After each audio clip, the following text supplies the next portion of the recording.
श्री राम जय राम जय जय राम।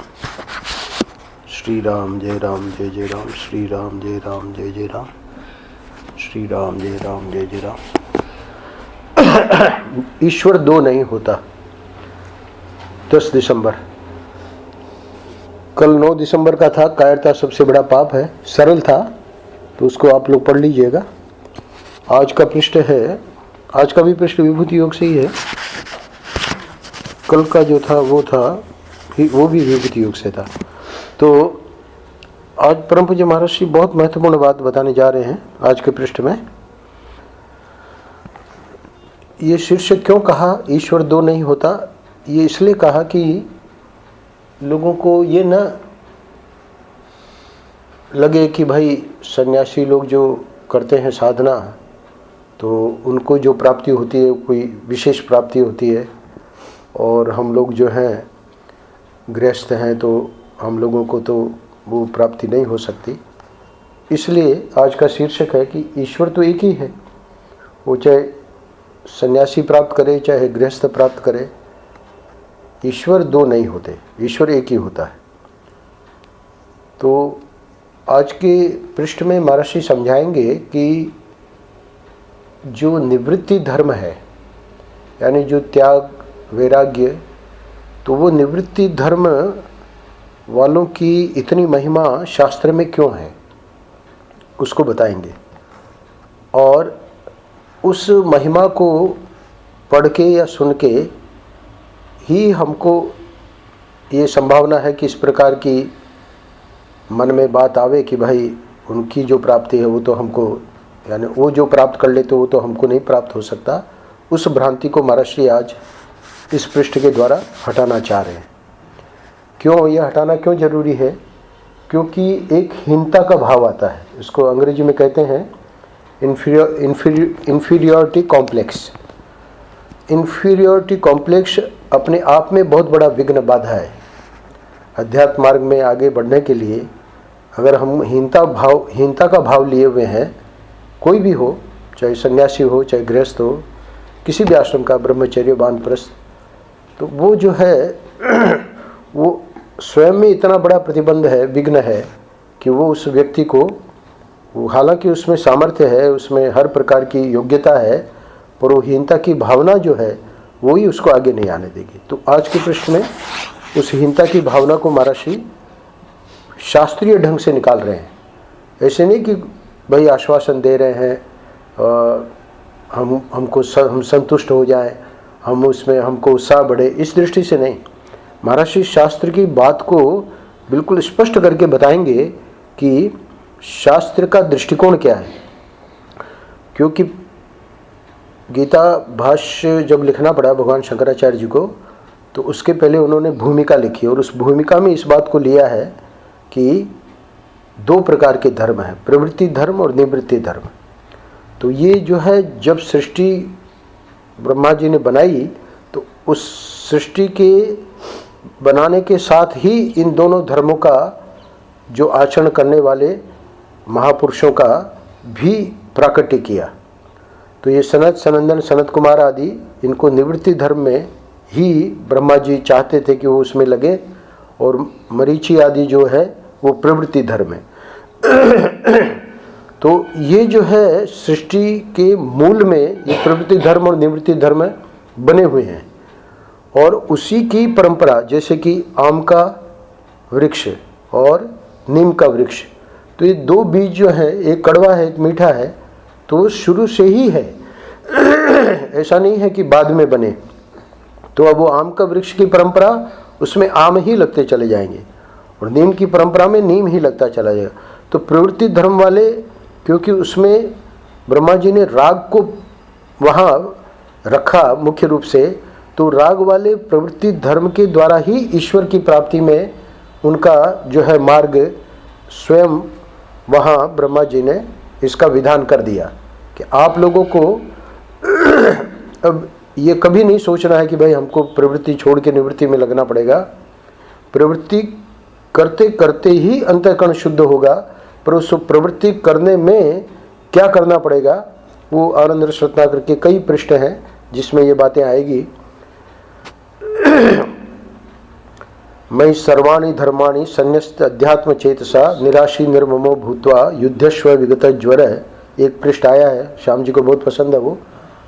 उस पृष्ठ में भी यही बताया है, क्योंकि अर्जुन जो है वो प्रवृत्ति धर्म है, उसको क्षत्रिय धर्म के कारण उससे कहा जा रहा है कि तुम युद्ध लड़ो। और युद्ध भी किसके साथ?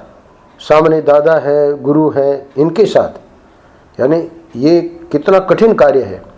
ऐसे ही हम देखेंगे कि प्रवृत्ति धर्म में बहुत सारी कठिनाइयाँ आएंगी। बहुत सारी हमारी मोह ममता के कारण हमको नहीं समझ में आएगा कि हम ये करें या ये करें। क्यों? क्योंकि मोह ममता बता रही है कि भाई इसका पक्ष लेके और धर्म को, है ना, अभी ताक में रख दो और ये कर लो। पर धर्म कह रहा है कि नहीं। अब यहाँ देखिए, अर्जुन के मन में आ रहा है कि इनको क्यों मारना है, पर भगवान कृष्ण कह रहे कि नहीं, क्षत्रिय धर्म है, चूंकि वो गलत पक्ष का साथ दे रहे हैं इसलिए उसको मारने में पाप नहीं है।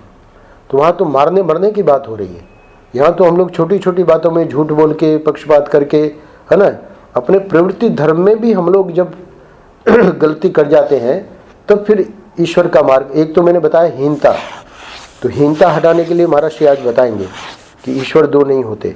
दूसरा, हम लोग क्या करते हैं कि छोटे छोटे कार्यों में अपने जो मोह ममता है उसके कारण ये जो है झूठ आदि बोल के और उसमें अपना जहाँ पुण्य अर्जित होना चाहिए वहाँ हम लोग पाप अर्जित कर लेते हैं।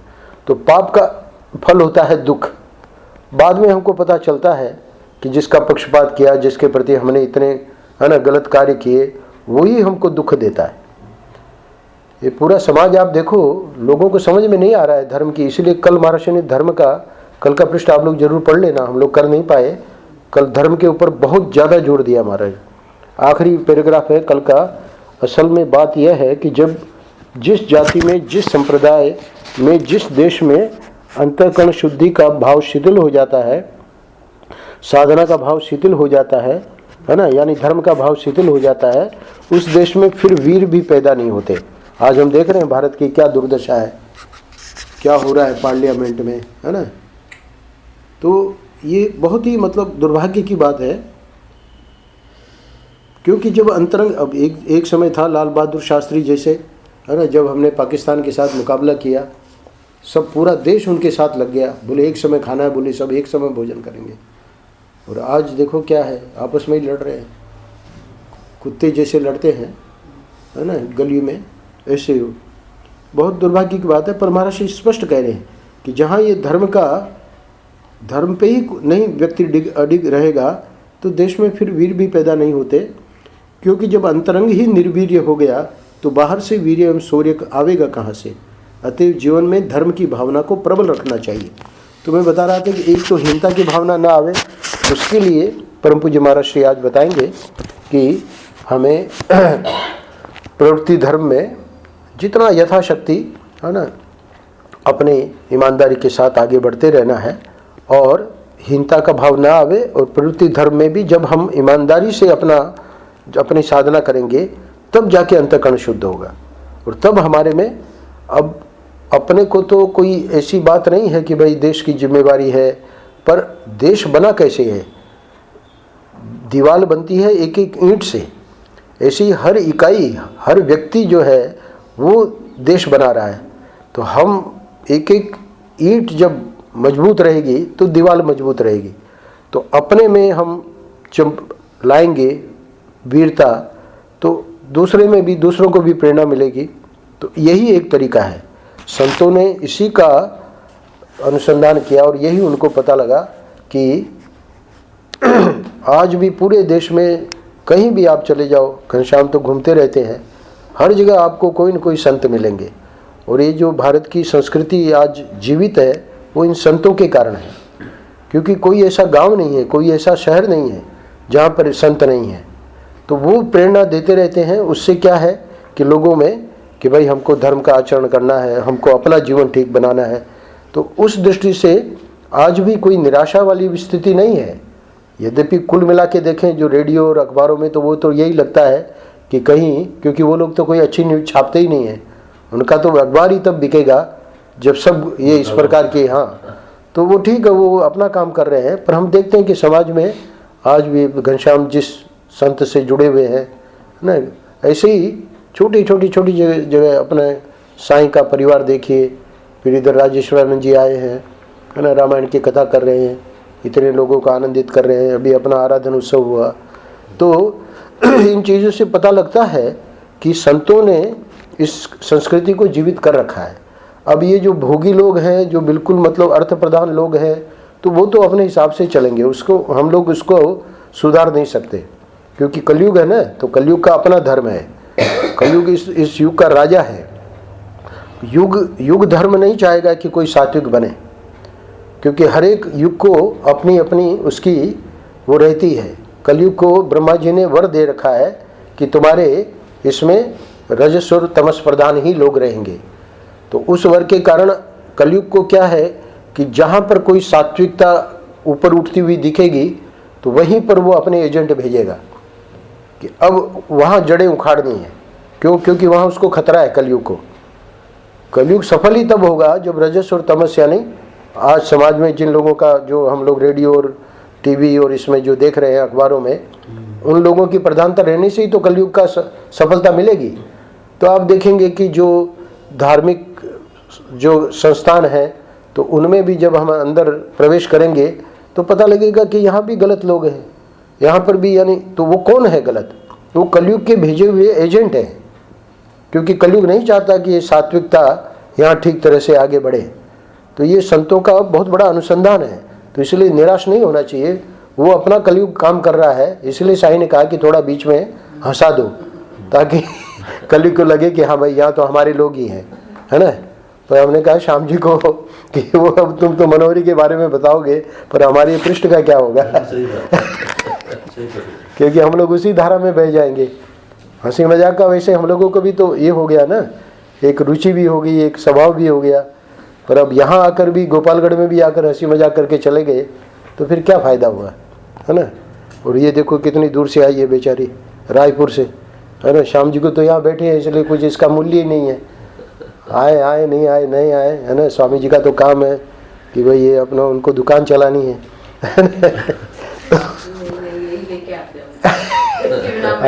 अब ये एक और विशेष बात है। जब हम इनकी आलोचना करते हैं तो जो साथ वाले हैं वो इनकी प्रशंसा करते हैं कि यही लेके आते हैं। तो लेके आते हो तो ठीक है, पर लेके आने में श्याम जी जो है उनकी मजबूरी है, क्योंकि लेके नहीं आवे तो रचना जो है वो बड़ी दुखी हो जाती है। तो ये उसका भी दुख नहीं देख सकते। तो आज परम पूज्य महाराज जी कह रहे हैं कि ईश्वर दो नहीं होता। आपको धर्म की एक साधारण सी बात सुनाता हूँ। तो मैंने भूमिका बना दी है, अब ये पृष्ठ इतना कठिन नहीं है। जहाँ जहाँ जो कोई कठिन बात होगी मैं समझा दूंगा, क्योंकि आप लोगों को आज जाना भी है जल्दी। तो आपको धर्म की एक साधारण सी बात सुनाता हूँ, सुनाइए। परम पूज्य महाराज जी कह रहे हैं कि जो प्रवृत्ति धर्म के पालन से फल मिलता है, वही निवृत्ति धर्म के पालन से भी फल मिलता है।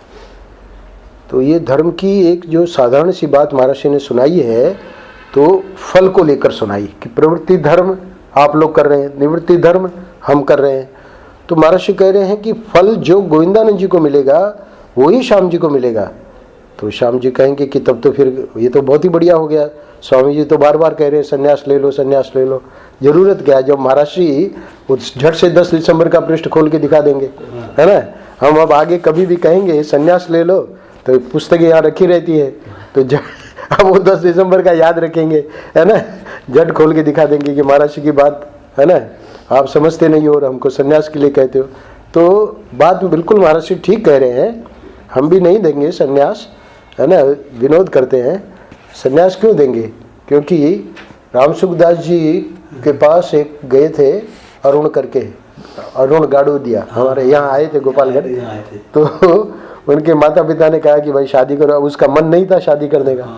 तो अब चूंकि वो उसकी भी गुरु में श्रद्धा थी, माता पिता तो जानते ही थे कि भाई गुरु महाराज जी ठीक इसको मतलब मार्गदर्शन करेंगे।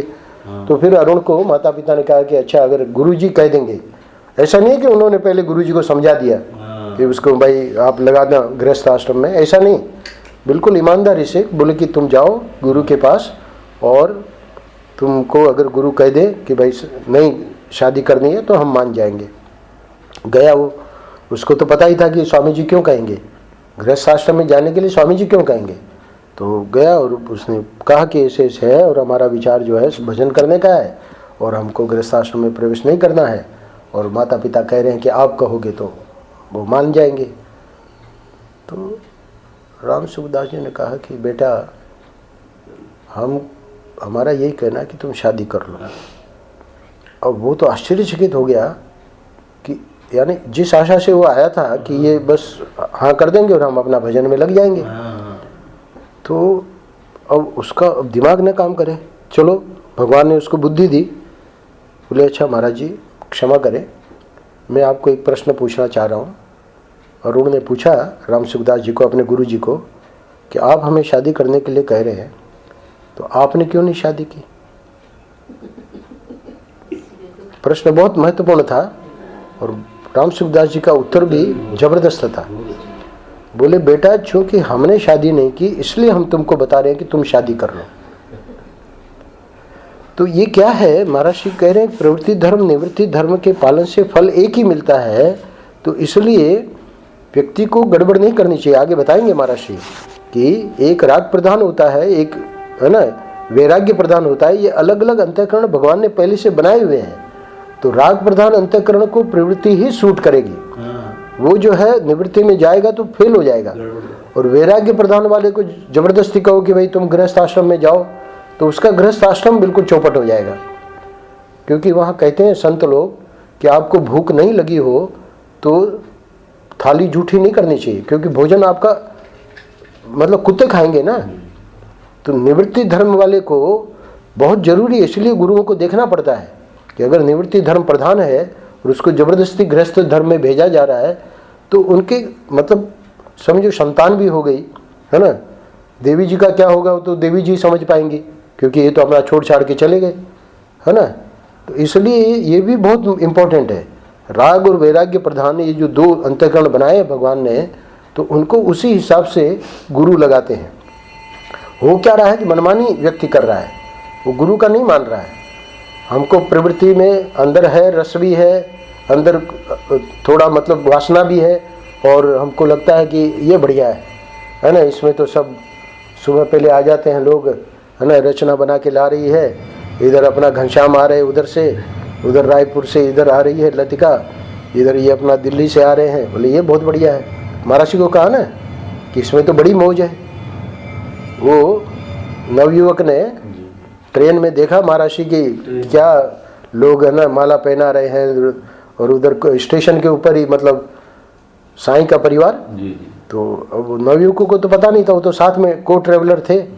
तो जब महाराज जी अंदर आए तो उन्होंने टिप्पणी कर दी, उनका थोड़ा छेड़ने का स्वभाव भी होता है। बोले कि इसमें तो बड़ी मजा है।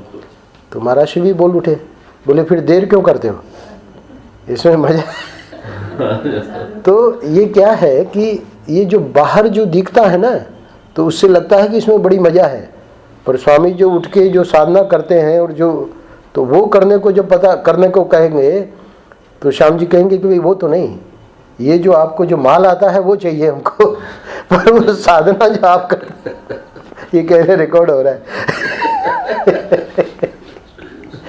श्याम जी नहीं मतलब कोई भी, मैं श्याम जी का तो नाम ले लेता हूँ, मतलब घनश्याम को लोग नहीं जानते घनश्याम कहेगा कि भाई ये बढ़िया है, पर ये बढ़िया नहीं।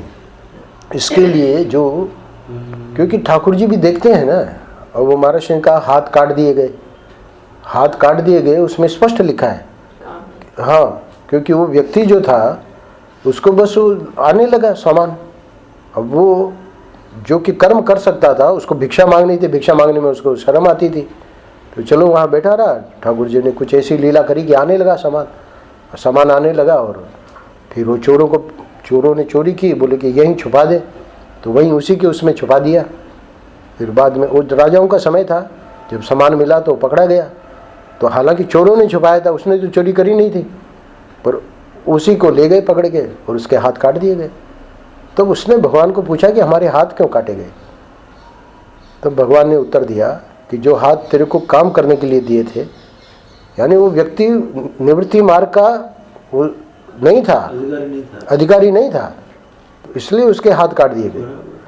तो ये जो हम देखा देखी जो करते हैं ना कि भाई इसमें तो बड़ा आनंद है, तो इसलिए महाराज को कहना पड़ा फिर देर क्यों करते हो, क्योंकि पता लगेगा कि है ना जो हमारी सुविधा सुख सुविधा है वो तो छोड़नी पड़ेगी ना।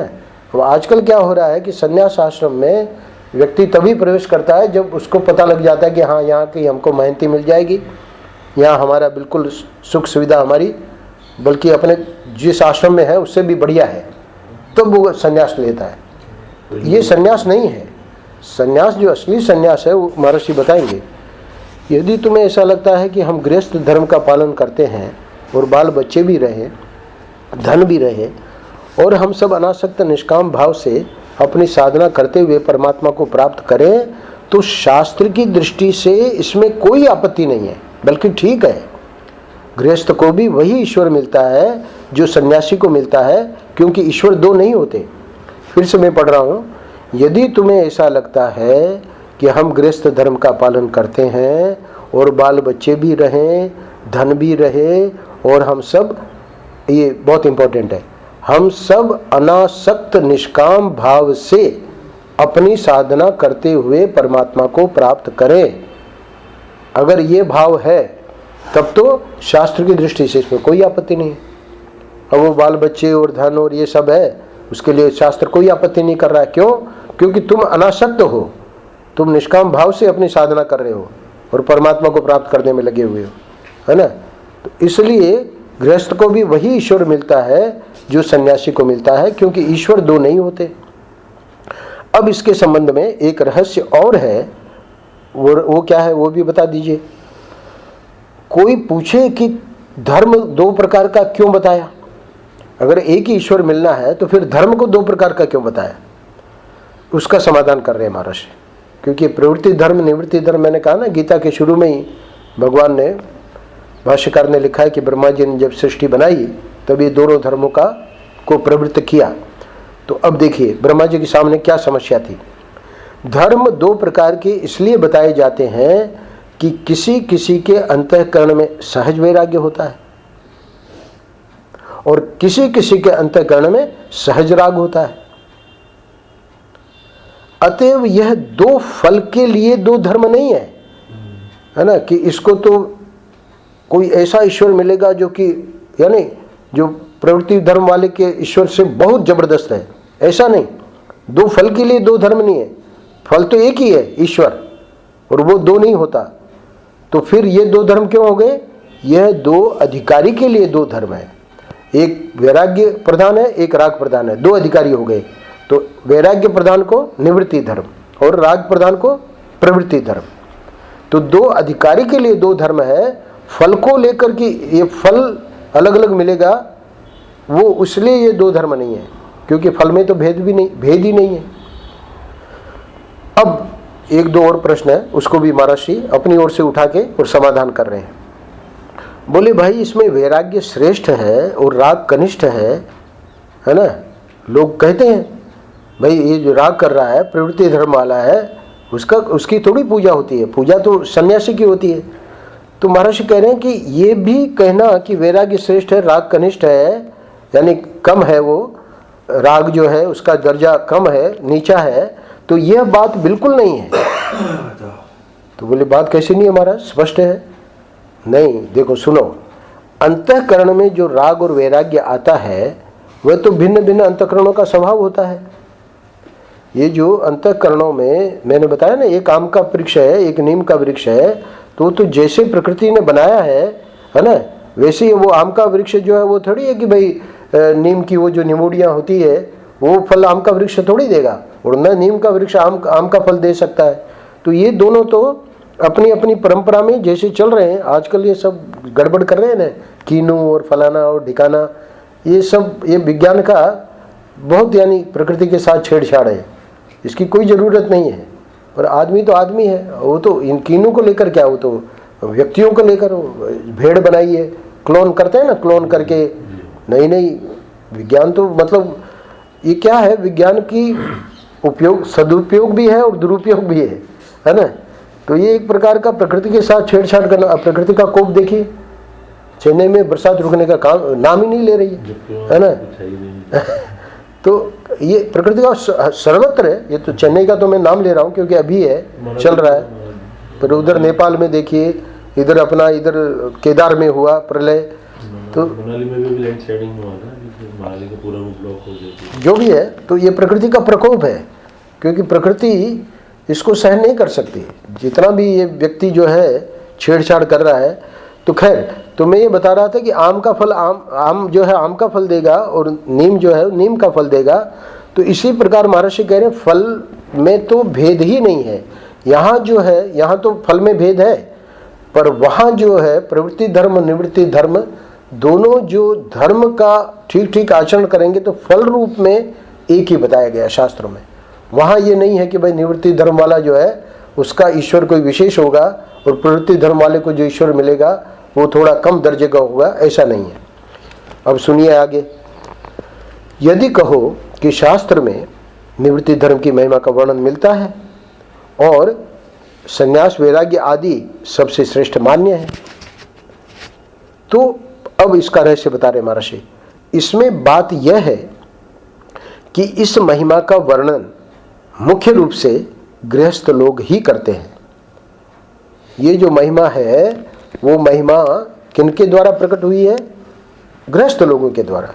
क्यों प्रकट हुई है? क्योंकि जब वे देखते हैं कि हम बिना बाल बच्चे, हम बिना स्त्री, हम धन के बिना धन के नहीं रह सकते और कोई रह रहा है, तो उनके हृदय में स्वाभाविक श्रद्धा की उत्पत्ति होती है। अच्छा, अब एक प्लस पॉइंट बताते हैं। चलो हम उस बात को मान लेते हैं कि शास्त्र में जो निवृत्ति धर्म की महिमा है वो सच्ची है, तो उसमें भी एक फायदा है, वो बताते हैं अगले वाक्य में। एक बात इसमें यह भी है कि निवृत्ति धर्म को श्रेष्ठ मानने से प्रवृत्ति धर्म वाला संसार में आसक्त नहीं होता, क्योंकि जब उसने पहले से ही मान रखा है कि निवृत्ति धर्म श्रेष्ठ है तो वो आसक्ति नहीं करेगा। इसीलिए ऊपर ही आ गया, अनासक्त निष्काम भाव से अपनी साधना करते हुए परमात्मा को प्राप्त करें। तो अनासक्ति कब होगी? जब हम देखेंगे कि भाई ये निवृत्ति धर्म श्रेष्ठ है। वह कहता है कि अंत में भाई सबसे बढ़िया बात यही है, तो यही करना है। यानी अंत में प्रवृत्ति का जो पर्यवसान है हमारे शास्त्रों में वो यही है, प्रवृत्ति धर्म वाला ईश्वर को प्राप्त कैसे करेगा? क्योंकि प्रवृत्ति करते करते उसको ये समझ में आ जाएगी कि प्रवृत्ति जितना हमारा राग था उसको खत्म करने के लिए यानी शास्त्र ने उसका विधान किया, और अब प्रवृत्ति को कोई ज़रूरत ही नहीं है। अब बच्चे हो गए, बच्चे अपना संभाल रहे हैं।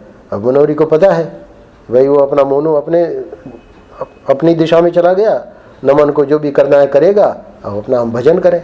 तो प्रवृत्ति, अब वो होम्योपैथी की प्रवृत्ति, फलानी प्रवृत्ति ठीक है, वो थोड़ा सा अपनी सेवा के रूप में करते रहो, पर वो प्रवृत्ति निवृत्ति में जानी चाहिए। अब प्रवृत्ति वाला के अब बच्चे हो गए, अब मोनू की शादी हो गई, अब मोनू के बच्चे होंगे, अब उसको मैं खिलाऊंगी, और अब उसका, अरे वो तो तुम तो भाग्यशाली हो, मोनू तो शादी ही नहीं कर रहा है ना। तो ये क्या है कि प्रवृत्ति वाला प्रवृत्ति में फंसने के लिए ये नहीं बनाया गया है, पर हम लोग अपनी वासना के कारण फंसते हैं, क्योंकि हमको ईश्वर के भजन में आनंद ही नहीं आ रहा है। घनश्याम जैसे कोई व्यक्ति मिले तो पता लगे कि भाई क्या है इसमें आनंद, है ना। बाकी लोग तो इस लगता है कि इसी में आनंद है। तो इसलिए महर्षि ने कहा कि ये जो निवृत्ति के प्रति हमारी एक रहती है महिमा या श्रेष्ठ है, तो वो तो फायदा है उससे। क्यों? क्योंकि संसार में आसक्ति नहीं होगी, है ना। संसार में जब आसक्ति नहीं होगी तो अनासक्त होकर हम भजन करके परमात्मा को प्राप्त कर ही लेंगे। तो वह कहता है कि अंत में भाई सबसे बढ़िया बात यही है, तो यही तो करना है। और रचना को समझ में आ गया कि भाई चलो ठीक है, थोड़ा बहुत है, ऐसा नहीं है कि वो बिल्कुल अब अनासक्त है ना। अनासक्त तो श्याम जी है शुरू से ही। उनको न बिट्टू से मतलब है और न हमारे तन में से, है ना। इनको तो अपना बस होजरी की दुकान और साई, है ना। बिहारी जी की आरती मिलनी चाहिए कैसे भी हो, है ना। दुकान बढ़ाई और अपना पहुंच गए बिहारी जी। तो बिहारी जी का प्रेम है, नहीं तो हमारे जैसे देखो यहाँ वृंदावन में पड़े हैं, बिहारी जी जाते ही नहीं। वो गोविंदानंद जी ने तो मंच से कहा, बोले 15 साल से मैं बिहारी जी नहीं जाता। बोले मैं नास्तिक नहीं हूँ। मंच से अध्यक्ष भाषण में तीर्थ आप भी तो वही हैं नहीं, कहने का मतलब यह है कि देखिए ये प्रवृत्ति धर्म में एक वो रहना चाहिए ना। एक अब वो आगरा भी जाते थे तो उनको लगता था कि मैं लौट के मुझे बिहार जी की आरती न छूटे, तो उसके लिए और बिहार जी भी बड़ी कृपा करते थे। समय से पहुंचा दे। नहीं, कभी लेट होते थे तो इनको पता लगता था कि आज लेट हो रही है आरती। तो अब महर्षि अंत में ये बात बता दी कि प्रवृत्ति का निवृत्ति में पर्यवसान होना ही चाहिए। ये बात जब स्पष्ट हो गई तो अब अंत में कह रहे हैं कि अंतःकरण दो तरह के स्वभाव के होते हैं, वो बात पहले भी समझा दी। और दोनों भगवान के पास पहुंच सके इसके लिए शास्त्र में दोनों के लिए व्यवस्था है। पर इस व्यवस्था में प्रवृत्ति धर्म वाला जो गड़बड़ी करता है, व्यवस्था शास्त्र ने तो बनाई है, पर हम लोग अपनी वासना के कारण वो प्रवृत्ति धर्म के साथ हमको न्याय क्या करना है, फंसने का न्याय नहीं, इसमें से छूटने का न्याय। प्रवृत्ति धर्म में व्यक्ति सोचता है कि मैं ठीक प्रवृत्ति कर रहा हूँ, है ना, ठीक मैं मौनों को सीधा जब तक नहीं करूँगी, है ना, जब तक डांट नहीं लगाऊंगी तब तक इसको समझ में कैसे आएगा कि कितनी गलतियाँ कर रहा है। अरे भाई वो अभी बालक है, बच्चा है ना, अभी तो इधर अध्यात्म में जा रहा है, तो ये व्यवहार का इससे ज़्यादा समझ में नहीं आएगा। वो तो माता जी ज़्यादा जानती है, वो तो बात सही है, पर अब ठीक है, उसको कोई उसमें रुचि भी नहीं है व्यवहार में, है ना। कोटा जितना रह लिया, कोटा का कोटा उसका खत्म हो गया। नारायण नारायण नारायण। आ जाओ, कौन है? श्री राम, जय राम, जय जय राम। तो कह रहे हैं कि अंतःकरण दो तरह के स्वभाव के होते हैं और दोनों भगवान के पास पहुंच सके इसके लिए शास्त्र में दोनों के लिए व्यवस्था है। ठीक है, तो परम पूज्य महर्षि ने बताया एक अंतःकरण जो कि शुरू से ही राग प्रधान है, एक अंतःकरण जैसे हम लोग जैसे, तो गुरुओं ने देखा कि भाई इनका, है ना, अब गिरीशानंद जी हैं, श्रवणानंद जी हैं, हम हैं, तो गुरुओं ने देख लिया कि भाई ये गृहस्थी के लिए फिट नहीं है, तभी तो संन्यास दिया। तो एक वैराग्य प्रधान होता है अंतःकरण, महर्षि समझा रहे हैं, और एक राग प्रधान होता है। तो राग प्रधान के लिए शास्त्र कहते हैं कि तुम प्रवृत्ति मार्ग से चल के और ईमानदारी से यानी प्रवृत्ति मार्ग में जब तक हम बिल्कुल सत्यवादी और न्यायवादी और अपने धर्म के अनुसार नहीं चलेंगे, तब तक हम जो है वो प्रवृत्ति धर्म में, हमको यद्यपि गुरु ने कह दिया कि ठीक है भाई गृहस्थ आश्रम में तुम प्रवेश कर लो। श्याम जी के सामने कठिनाई आई थी कि भाई ये बिजनेस में झूठ बोलना वगैरह, पर वो बिजनेस का अपने जितने अंश में अलाउ है उतना ही। इसलिए महाराज ने एक जगह कहा था कि दो हैं, एक व्यक्ति उसकी भी दुकान है, दूसरे की भी दुकान है। एक व्यक्ति झूठ बोल के, है ना, और रातों रात करोड़पति बनना चाह रहा है, और एक व्यक्ति है जो ईमानदारी से अपनी कमाई कर रहा है। ईमानदारी का मतलब जैसे बिजनेस में होता है।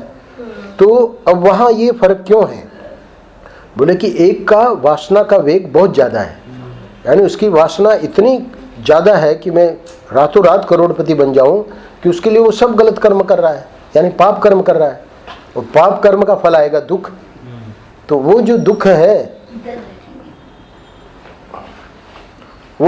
है वो उसको झेलना पड़ेगा। पाप कर्म का जो फल है, दुख है, उधर है, कुर्सी है ऊपर है। तो ये बात बिल्कुल स्पष्ट हो जानी चाहिए। शास्त्र में दोनों के लिए व्यवस्था है। वानप्रस्थ धर्म, गृहस्थ धर्म, ब्रह्मचर्य धर्म, इनका पालन करके राग प्रधान अंतःकरण वाला भी अपने अंतःकरण को शुद्ध करके प्रवृत्ति प्रधान धर्म के द्वारा ईश्वर को प्राप्त कर सकता है।